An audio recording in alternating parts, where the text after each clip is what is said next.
to respect the Word of God. Okay, let's pray. Hallelujah.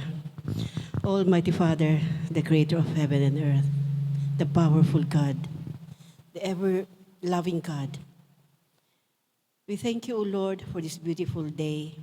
Despite of this weather, Father God, we thank you so much for the lives of everyone, for that desire, Father God, to come and have fellowship with you. Yes, O Lord, we thank you, O Lord, for working in our lives. And Lord, as we hear your word, hide me under your cross, Father God. Let the message, O Lord, strike the heart of everyone. Thank you, Lord. We glorify you, Lord God. We give you all the praises and glory and worship. This we pray in Jesus' name. Amen. Hallelujah.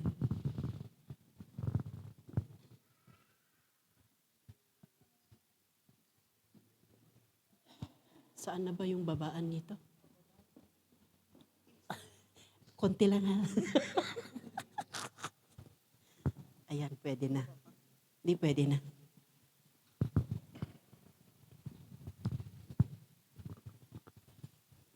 Okay, thank you, sis. Ay, I lost my glasses. Kaya itong luma na naman ginagamit ko. Ay nako, aging. Hallelujah. Praise the Lord.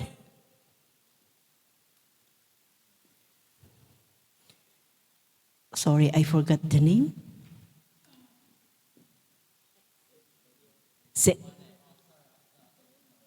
Savior.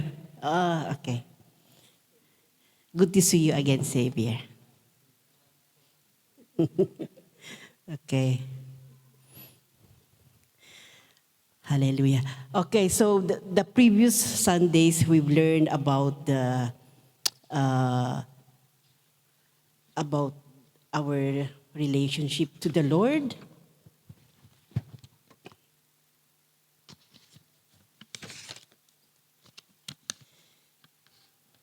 Yeah, our heartbeat to the Lord. And then we have learned also the raising the army of God in these end times, using the full armor of the Lord.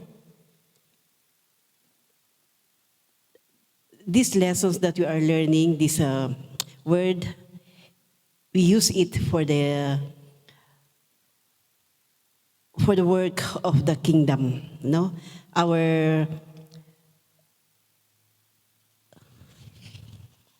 For the conquering of our inheritance. Amen. Hallelujah. So today, we will learn about the empowerment of the Holy Spirit. Yes. Sinong may gusto sa atin? Who wants to be empowered? Amen. Lahat tayo eh. Yes, because we cannot go on with the work given to us if we don't have the Holy Spirit in us. Amen. Hallelujah. So ano ba kasi itong Holy Spirit? This Holy Spirit, before Jesus rise up to heaven, babalik na siya sa heaven. Ito yung sabi niya sa mga apostles niya. Yan. So dito sa Acts 4, sabi niya dito, do not leave Jerusalem but wait for the gift my Father promised, which you have heard me speak about. For John baptized with water, but in few days you will be baptized with the Holy Spirit. But you will receive power when the Holy Spirit comes on you, and you will be my witness in Jerusalem and in all Judea and Samaria and to the ends of the earth. Hallelujah. So we know that the Holy Spirit worked during the Pentecost, amen, when all the apostles were gathered and something happened within the believers. Hallelujah. So Holy Spirit is the third person of the Trinity. It's the God the Father, God the Son, and God the Holy Spirit. So Holy Spirit is God's active, personal, invisible presence on earth. Yan.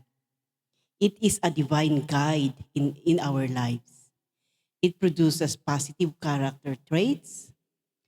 It is poured out on the early church and today as well.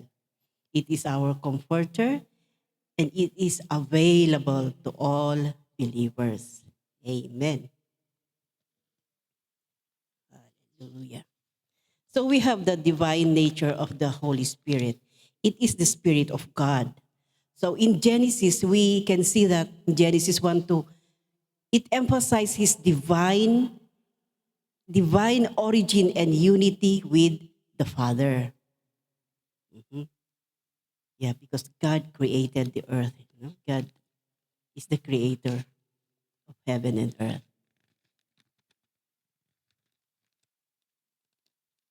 Okay. And the Spirit, it highlights his distinct personality as the third person in the Trinity, as we have said earlier. It is also an eternal spirit. It points to his existence without beginning and end. So it is eternal. Another is the breath of the Almighty. The breath of the Almighty refers to his life-giving power in creation. Amen. So we have also in the ministry to believers, the Holy Spirit is the counselor, advocate, and the comforter. In John 14:16, we can read it there. In John 14:16,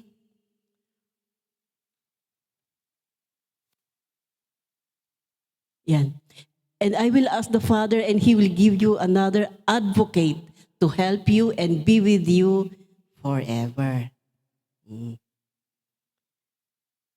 So the Spirit is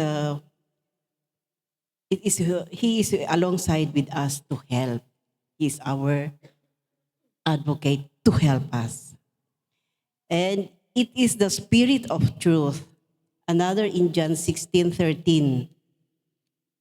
John 16:13. Yeah. But when the Spirit of truth, He is the Spirit of truth, comes, He will guide you into all the truth. He will not speak on His own. He will speak only what He hears and He will tell you what is yet to come. So it points, guiding believers into all truth and revealing God's word. Amen. Another is a spirit of adoption. Romans 8:15. Tignan natin yung mga Romans 8:15. There. So the spirit you received does not make you slaves, so that you will live in fear again. Rather, the spirit you received brought about your adoption to sonship. So it will brought us adoption to sonship. And by Him we cry, Abba, Father. Hallelujah. So this is it assures believers of their relationship as God's children. Children tayo ng Panginoon. Ayan, no?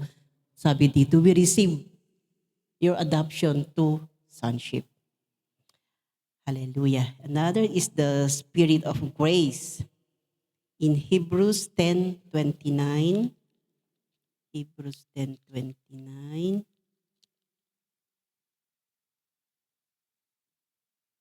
ito. How much more severely do you think someone deserves to be punished who has trampled the Son of God underfoot, who has treated as an unholy thing the blood of the covenant that sanctified them, and who has insulted the Spirit of grace? So ito, unmerited favor and work of God is within people. Amen. And the last is the intercessor. Another in Romans 26. The Spirit helps believers in their weakness and pray for them. Yan. Kaya kung hindi natin alam yung pinapanalangin natin, the Spirit will help us. Amen? See? In the same way, the Spirit helps us in our weakness. We do not know what we ought to pray for, but the Spirit Himself intercedes for us through wordless groans. Amen. Ang daming ginagawa ng Holy Spirit sa ating buhay. And this one's the empowering roles, spirit of wisdom. It gives spiritual understanding and discernment in Ephesians 1:17. Ephesians 1:17. I keep asking that the God of our Lord Jesus Christ, the glorious Father, may give you the spirit of wisdom and revelation so that you may know Him better. See, the spirit of wisdom understands and gives us the wisdom and revelation for us to know Him better. Amen. Another is the spirit of power. So the Spirit equips believers with strength and boldness. We can read also here in 2 Timothy 1:7. It equips believers with strength and boldness. Yan. For the Spirit God gave us does not make us timid, but gives us power, love, and self-discipline. Amen. It gives us power. Hindi tayo magiging tamad, but diligent o yung we will work, hindi tayo tatamad. Hallelujah. And we have also the spirit of holiness. This focuses on His work in consecrating and sanctifying believers. Romans 1:4. Romans 1:4. And who through the Spirit of holiness was appointed the Son of God in power by His resurrection from the dead. Jesus Christ is our Lord. Hallelujah. See?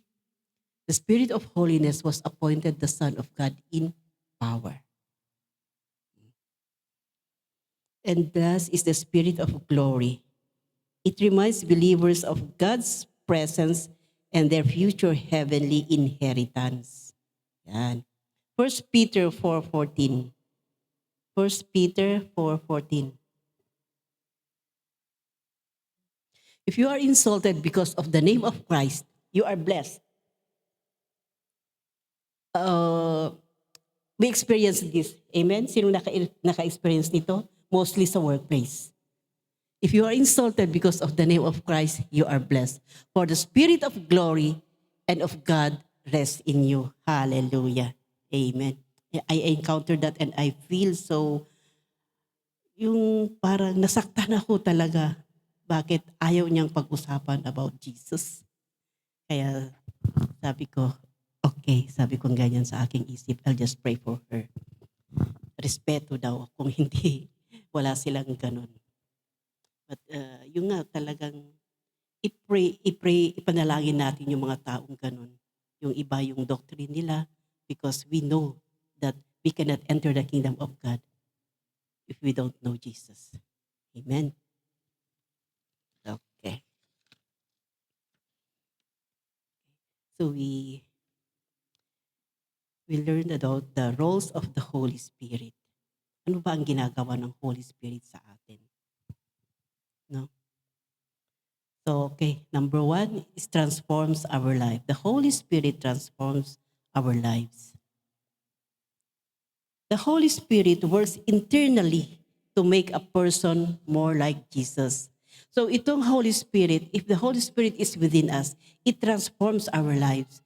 It transforms our bad characters, our bad attitudes into a better one, into a more like Jesus. Amen? Yung kagustuhan ng Panginoon, yung kaaya-aya sa Panginoon. Amen? In Galatians Galatians 5 verses 22 to 23. Ito yung mga fruit of the Spirit, Holy Spirit.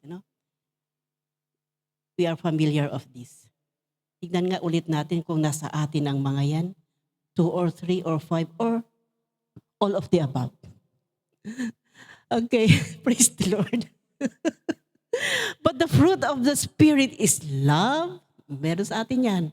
Joy, peace, forbearance, kindness, goodness, faithfulness, gentleness, and self-control. Against such things, there is no law. So ayan, it will transform us into this. Kung wala pa sa atin ang mga ito, make for it. Amen? Mahirap na kung wala kahit ni isa sa atin dyan. Hallelujah. Okay, we go to Galatians 5:16. Dito na lang, diretso tayo sa Galatians 5:19 to 21.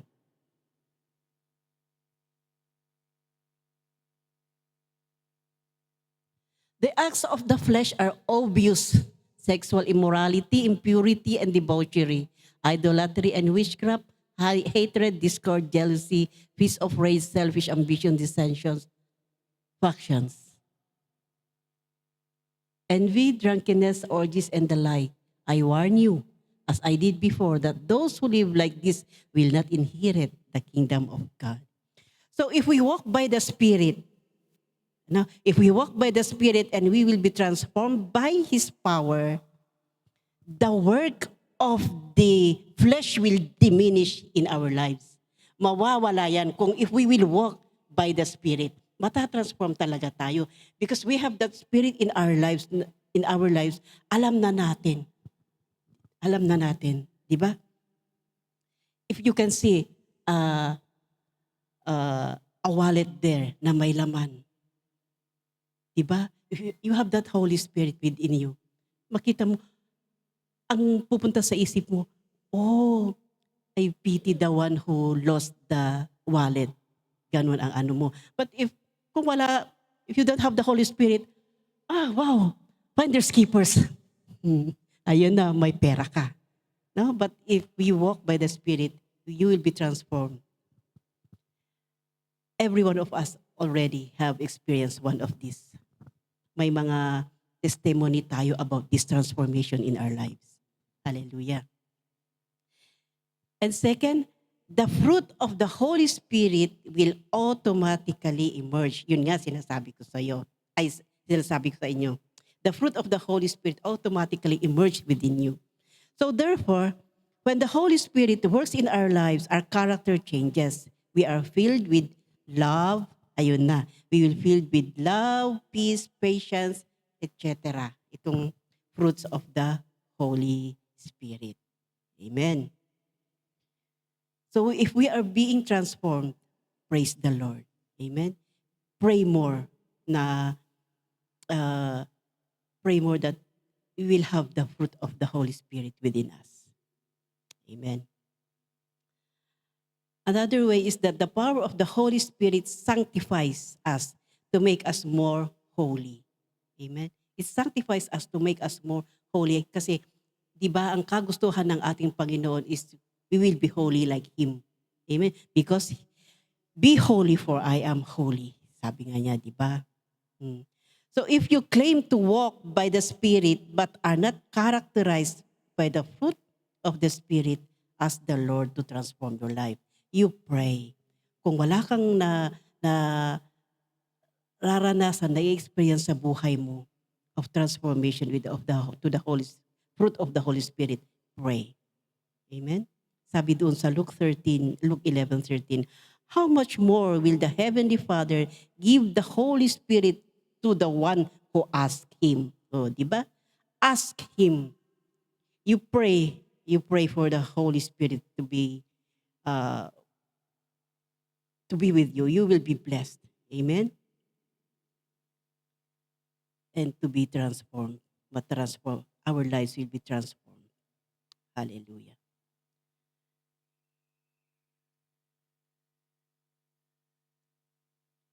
We experience this in our daily lives. ayaw nating maging magalitin. We ask, we pray, it will be given unto you.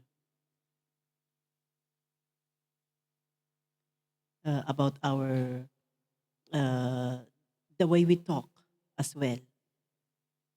Itong mga green jokes, mga ganyan, yung nonsense na ano, we pray for it as well because may sabi din dito, I don't know about that verse na be careful also what we say. Amen? Okay, number 2, the Holy Spirit convicts us of sin. Hallelujah. If we have been saved and given the gift of the Holy Spirit, we cannot be comfortable with sin in our lives. Hallelujah. Totoo naman ito, di ba? If we've been saved and given the gift of the Holy Spirit, ayaw na natin, yung bang hindi na tayo komportable sa mga nakikita nating hindi maganda. Hindi tayo komportable sa mga kasalanan, even yung maliliit na mga kasalanan na ganyan, di ba? Hindi na tayo comfortable because we have that Holy Spirit. We are already transformed. Amen? Yung napalitan na yung yung mga luma, yung mga hindi magagandang asal. Amen. Kaya pag if we see others like doing not good, we are yung bang we want them to yung bang to change as well. Gusto natin silang to have a change in their mind as well. Amen? Itong mga hobbies natin, mga hobby, hindi yung H-U-B-B-Y, H-O-B-B-I-E-S,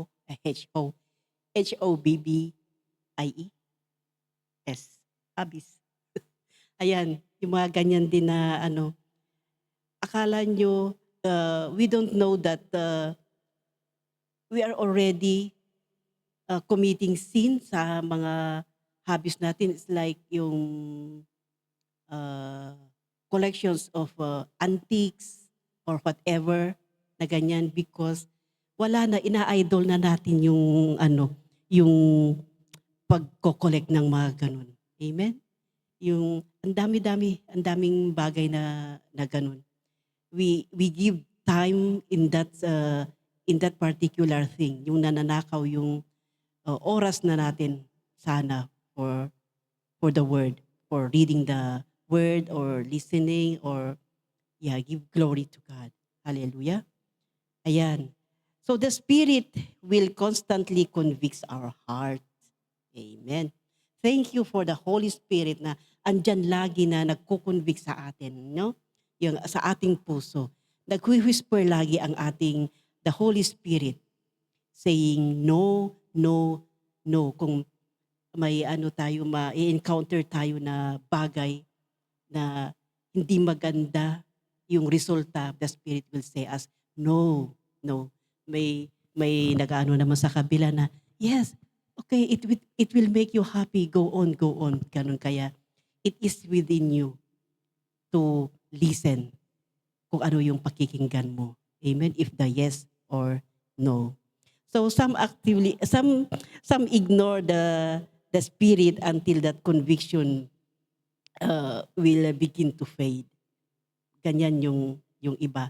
Tapos mag-aano na rin sila. They will have that, mag-i-English kasi tayo. Yung, they will regret. They will regret at the end. Amen? Kung hindi sila nakikinig sa Holy Spirit. Amen. So if we suppress the work of the Holy Spirit in our lives, it means that we have grown too quite far from the Lord. Do you believe in that? Na pag inano natin yung work of the Holy Spirit, yung dahan-dahan na lumalayo tayo sa Panginoon. Amen? Suppose the Spirit is moving in our lives, we are often led to repentance. Diba? If we commit mistakes or yung parang nagigilty tayo or mali yung ginawa natin. Di ba we have that, na the Holy Spirit will lead us to repentance. Amen? We ask forgiveness from the Lord. Oh Lord, forgive me for I have done this. Ganon. Mag-repent tayo agad sa Panginoon. We ask for forgiveness. Kaya ganon ang gagawin natin. We ask for forgiveness straight away to the Lord if we commit sin. Small sin or big sin, we really need to confess it to the Lord.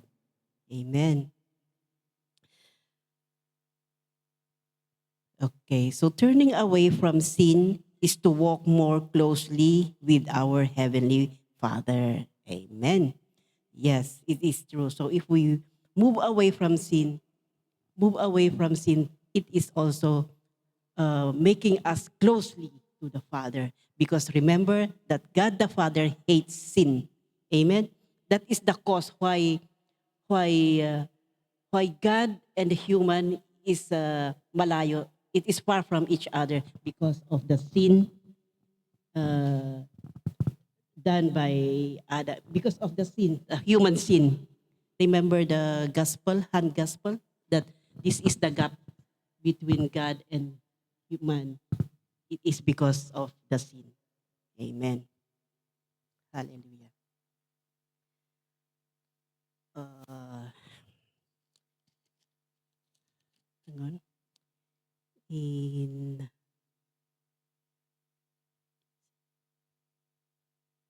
John, in John 16, 7 to 9. In John 16, 7 to 9.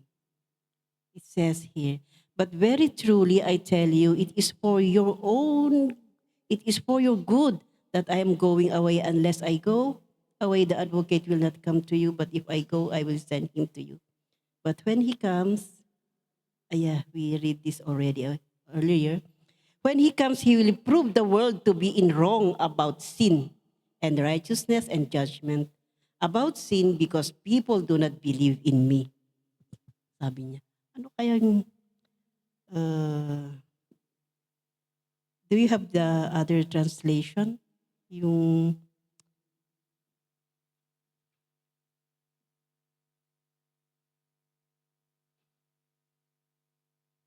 what translation do you have there? Ito ba? And when he comes, ayan. But in fact, it is best for you that I go away, because if I don't, advocate won't come into and go, I will send. It is the last part kasi. Yung, yan na. Ayan. And when he comes, he will convict the world of its sin and God's righteousness and of the coming judgment. 9. The world's sin is that it refuses to believe in me. Yan. Kitang-kita na nga, nakita na nga, hindi pa naniniwala. Amen? So the convicting power of the Holy Spirit is a gift from God. It is a gift from God, the convicting power of the Holy Spirit, to help us from wandering from our Heavenly Father.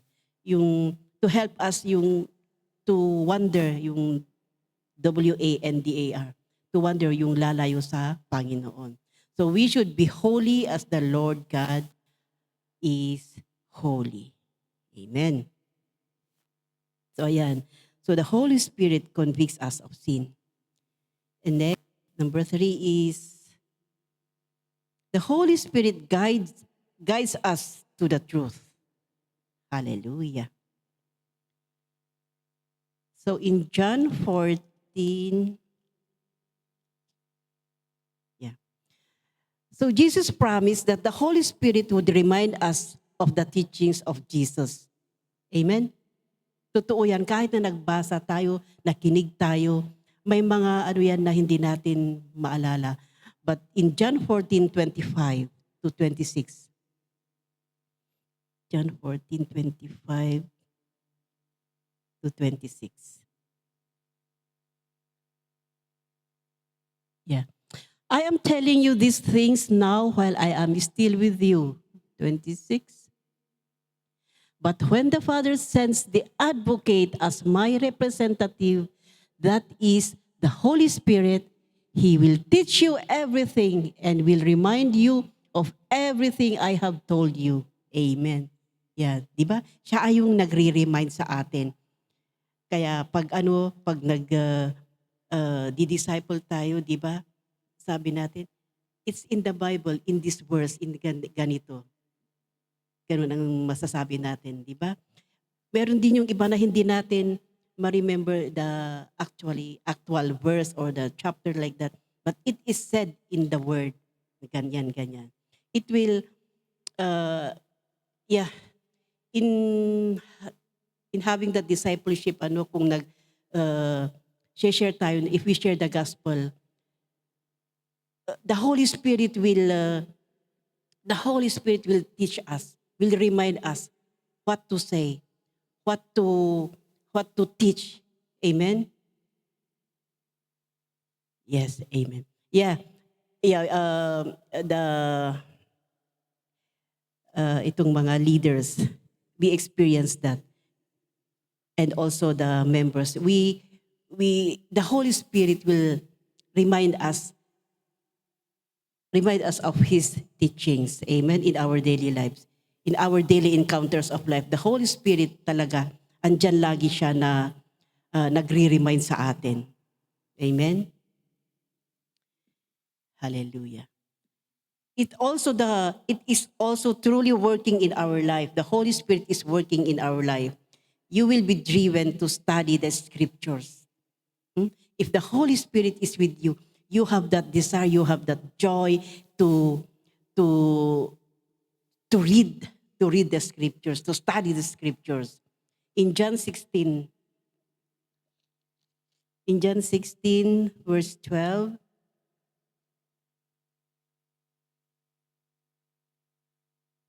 okay, we go there. In John 16:12, there is so much more I want to tell you, but you can't bear it now, sabi. And then 13a. In 13, ayan. When the Spirit of truth comes, He will guide you into all truth. Sabi dyan, di ba? So the Spirit will guide you in all truth. Hallelujah. As you keep on reading and reading the scriptures, it will guide you. Because scriptures is really the truth. The word of the Lord is the truth. Amen? The Spirit will reveal the word to us. As a result, we are naturally moved away from wrong belief to having better and better knowledge of Him because of the power of the Holy Spirit. Hallelujah. So maganda talaga. It is so nice to read the scriptures and meditate it day and night. Hallelujah. If we feel bored, if we feel doing nothing or we don't know what to do, just grab your Bible. Have a seat and read. Magiging busy ka na yan. It will make you read more and more. If you say, I'll just read this verse, and then the Holy Spirit will work in you. You will read more and more. And you will be yung more reveal. It will reveal more of you. Amen?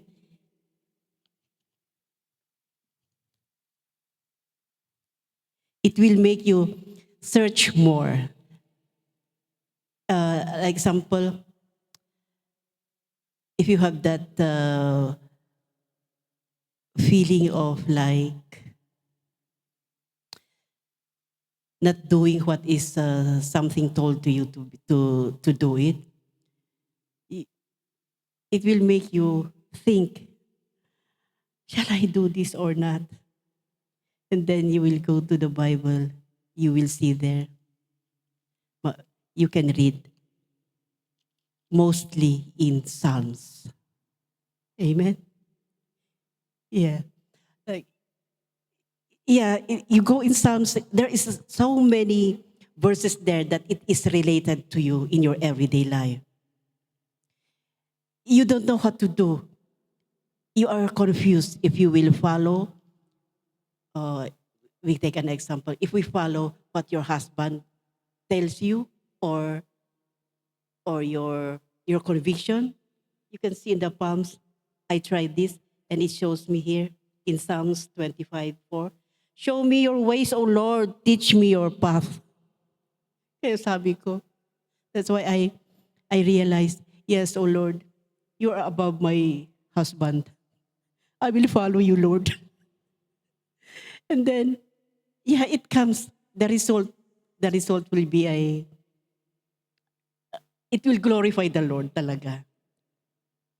As I've my testimonies before, that my hubby is mad at me every time I go out, like to attend prayer meetings and Bible studies like that. But I don't hear him. I mean, I will hear what he says and it will come out here, because I stand on my own that what the Lord says to me is greater than you. I will obey the Lord than the human. Ganon.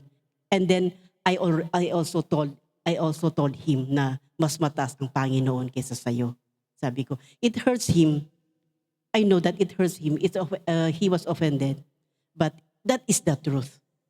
And then day after day, months after months, he realized he realized that I'm telling the truth. And now I saw a transformation on him, that he allows me.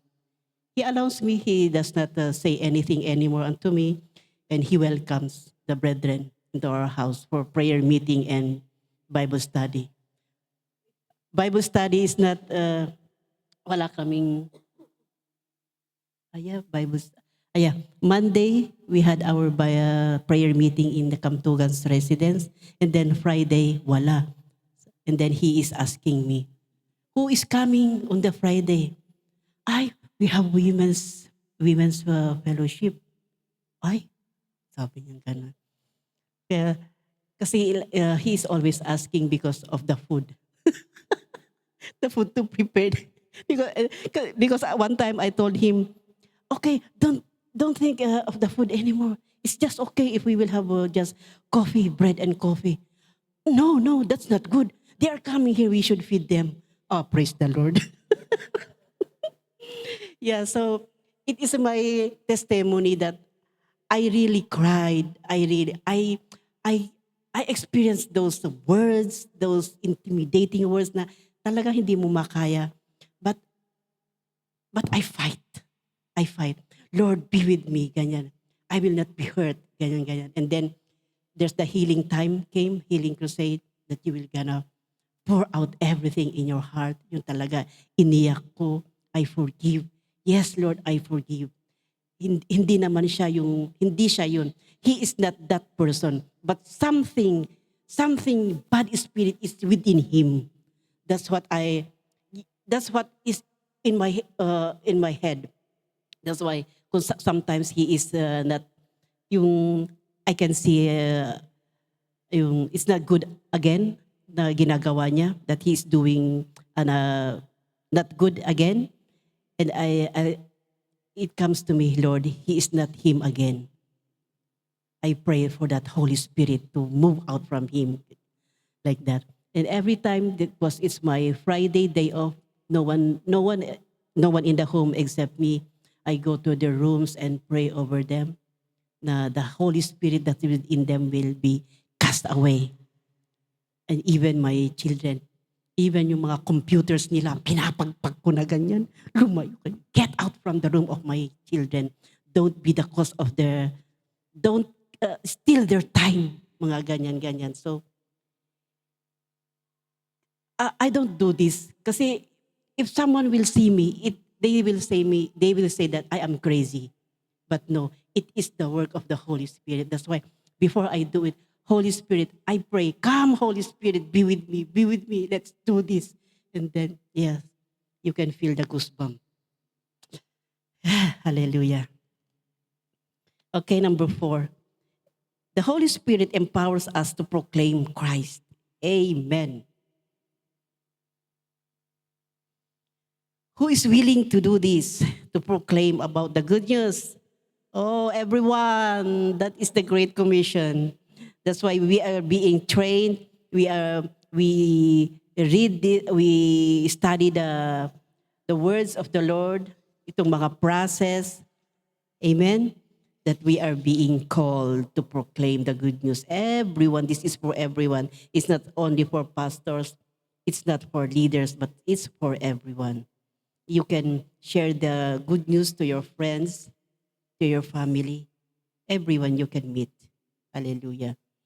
In the book of Acts, the Spirit constantly empowered God's people to proclaim the gospel. Amen.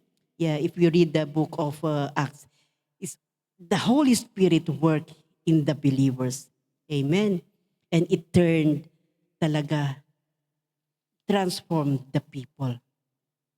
Amen. So the Spirit fell, and the 120 followers of Jesus began to proclaim the magnificent acts of God. Amen. Diba? This is Peter. Where is that one? In Acts 1. Yeah.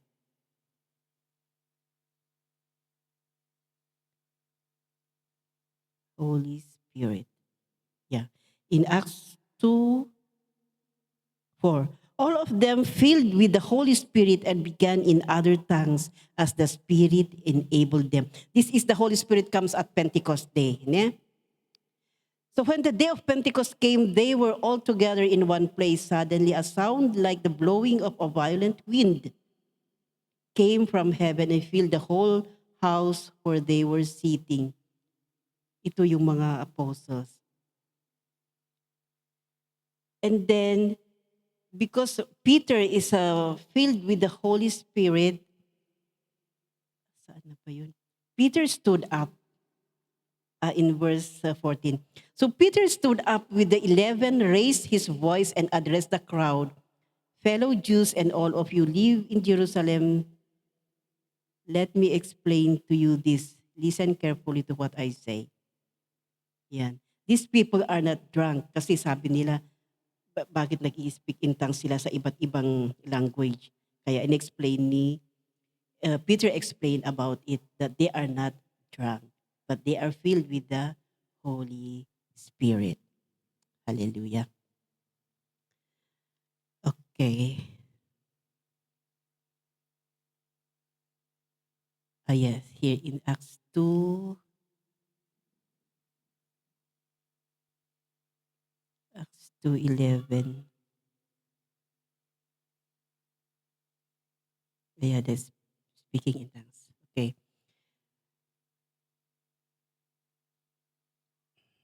Then Peter stood up empowered by the Spirit and preached the gospel so powerfully that the 3,000 took baptism. Yan. So, tignan nyo what the Holy Spirit had done. Because Peter was empowered, he was empowered to proclaim the gospel. 3,000 people took baptism. Hallelujah. See? So they believed as well. They believed with the good news, and these people went for baptism. Hallelujah. We can, yeah. With many other words, he warned them and he pleaded with them, save yourselves from this corrupt generation. Those who accepted this message were baptized, and about 3,000 were added to their number that day. Hallelujah. You see? So in Acts 4:8, meron din dito. In Acts 4:8, Peter, filled with the Holy Spirit, said to them, rulers and elders of the people. Ito yung sinabi niya sa mga authorities.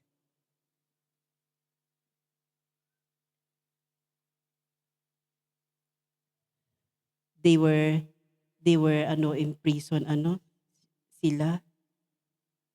But Jesus promised them that nung na-arrest si Peter and John because of yung preaching of the gospel, they were arrested. But Jesus had promised them in Matthew 10:19 that says, "But when they arrest you, do not worry about what to say or how to say it. At that time, you will be given what to say. The Holy Spirit will teach them." So the Spirit gave Peter and John bold words to proclaim to the religious leaders of Jerusalem. Hallelujah. Anong nangyari then? After that, they were released. They were released, and people again were filled with the Holy Spirit in Acts 4:31. Hallelujah. And then, nagpatuloy sila. After they prayed, the place where they were meeting was shaken, and they were filled with the Holy Spirit and spoke to the word of God boldly. So the believers, yung mga nagpabaptize, the 3,000 baptized, they continue the preaching of the word. Hallelujah. You see how the Holy Spirit works? So if you are filled with the Holy Spirit, you will proclaim the gospel. The Holy Spirit guides us to proclaim the life-saving message of God. So huwag tayong matakot because the Holy Spirit will lead us and help us. Amen. Number 5, gives us the spiritual gifts. Oh, alam na natin to. In 1 Corinthians chapter 12, 4-11, the Holy Spirit gives gifts to every believer. Walang gift na walang believer na hindi binibigyan ni God ng gift sa atin. So for the purpose of this gift is to serve the body of Christ and advance the gospel. Yan. So that is the purpose kung bakit binigyan tayo ng gift. So we value our spiritual gifts. Amen? But not overly emphasize them. Amen. Hallelujah. Use it for the glory of God. Itong mga gift na binibigay sa atin. Amen. Ayan. So there are different kinds of gifts, but the same Spirit distributes them. Hallelujah. Madami yan. Chapter 4 hanggang 11. Madaming gift yan. Okay, number 6 is the Holy Spirit empowers us to worship. Hallelujah. Oh, hallelujah. Do you know that ang daming na transform, ang daming nag-surrender because of worship. Amen. Mostly, madaming nag-testimony that they were caught, yung na-touch sila talaga sa Panginoon through the worship. Because in worship, the Holy Spirit will work in here. Kung sama-sama ang church, a corporate, in worship, we are filled with the Holy Spirit. The central command is be filled by the Spirit.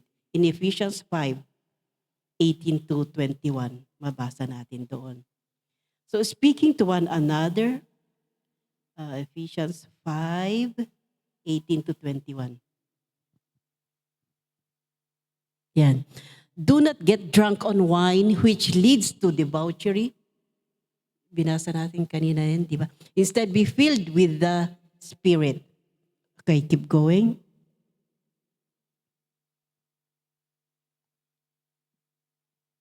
Speaking to one another. Yan. Speaking one another with psalms, hymns, and songs from the Spirit. Next, sing and make music from your heart to the Lord. Next, giving thanks to God the Father for everything in the name of our Lord Jesus. Next, submit to one another out of reverence for Christ. Hallelujah. So itong mga ito refer to actions that occur in corporate worship sa church. Gagawin natin mga yan. Speaking to one another, singing and making music, giving thanks always, and submitting to one another. Hallelujah.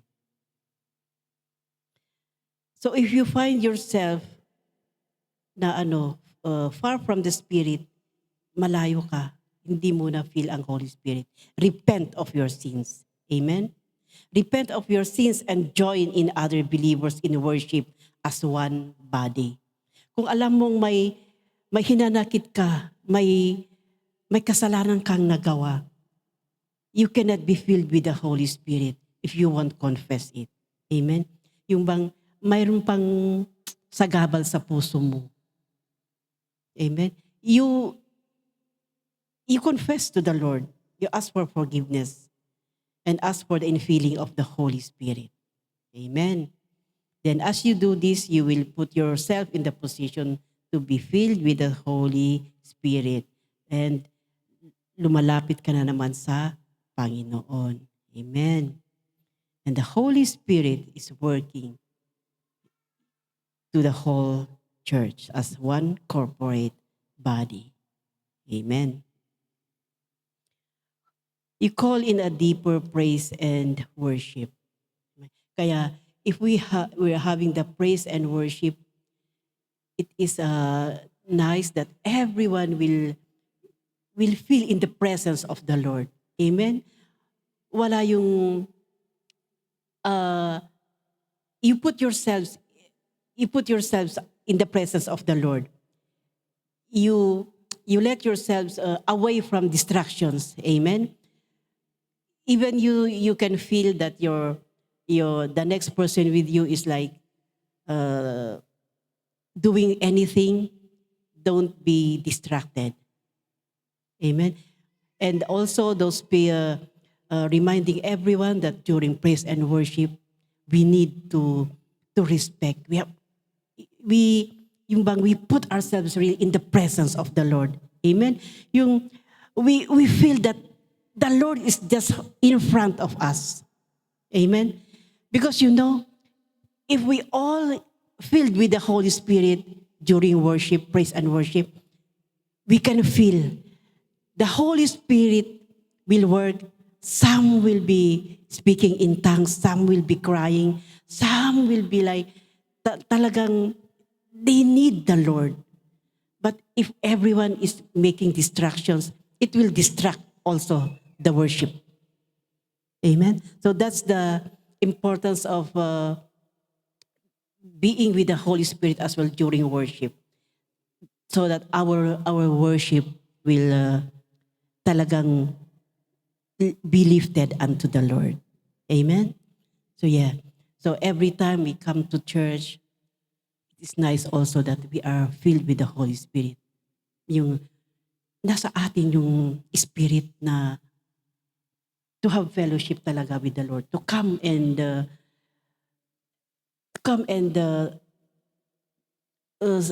rend our service to the Lord. Amen?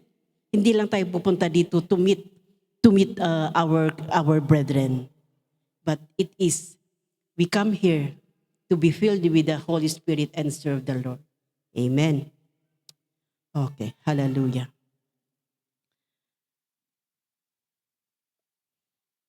It is good that we are filled with the Holy Spirit as we worship the Lord together. Amen. And also, during praise and worship, it is not hard to lift our hands. Amen. Because lifting our hands when we pray, we are directing our worship and prayers to the Lord. Can you feel? Try it. Next time you try. If you just put your hands like that, open nga. Yeah, it is open, but like that, you don't have that. Don't have the feeling really not to worship. If you really want to worship, do as David. Praise the Lord. Ganyan. Kung minsan nga, it is good also to kneel down, but I'm not doing it because it's hard for me to rise up. But sometimes, the Holy Spirit will work with you. He will let you down.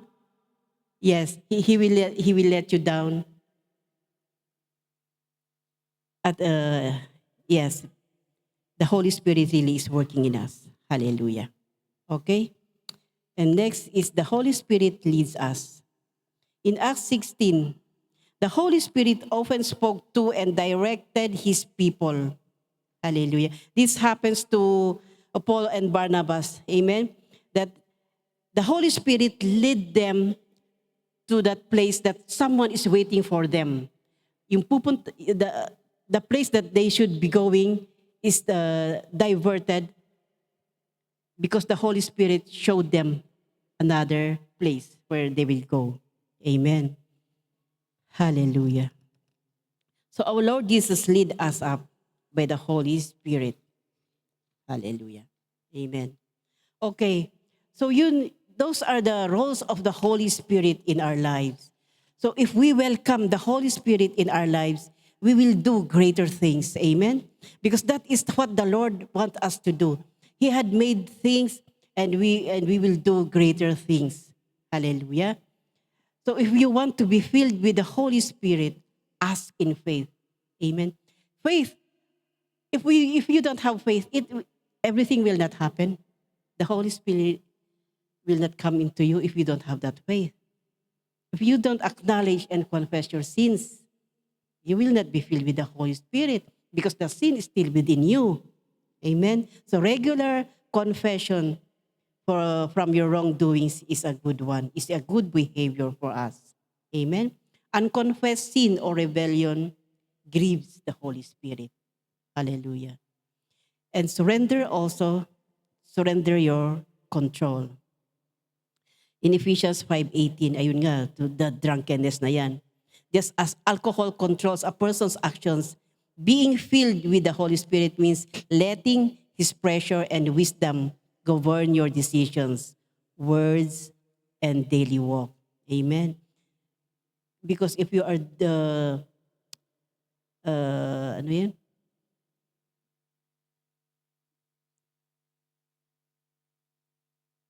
because in alcohol, drinking much alcohol, it will turn you into another person. Madami, you can say bad words, you can do bad things, but if you are filled with the Holy Spirit, it will govern your decisions. Amen. And number 4, to be filled with the Holy Spirit is immerse yourself in the Word and fellowship. That is the best. Immerse yourself in the Word. Amen. As we said in our introduction, the primary way the Spirit guides you is through Scriptures. Hallelujah. Hallelujah. And we also tame our senses, our mouth, our eyes, our hands. That these body parts are given to us to glorify God. Amen. Our hands are used to do the right things, not for the bad things. Amen. Our feet are used to go to the directions that God has given unto us. Hallelujah. Our mouth are given to us to use for godly things. Amen. Okay. And to close our lesson for today in Galatians 5, verse 25. Okay.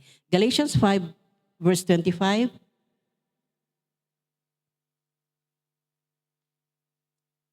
Okay. We read, everyone. Since we live by the Spirit, let us keep in step with the Spirit. Hallelujah. Amen. Another is there in Romans 8:14. So let us remember always these verses. In Romans 8:14,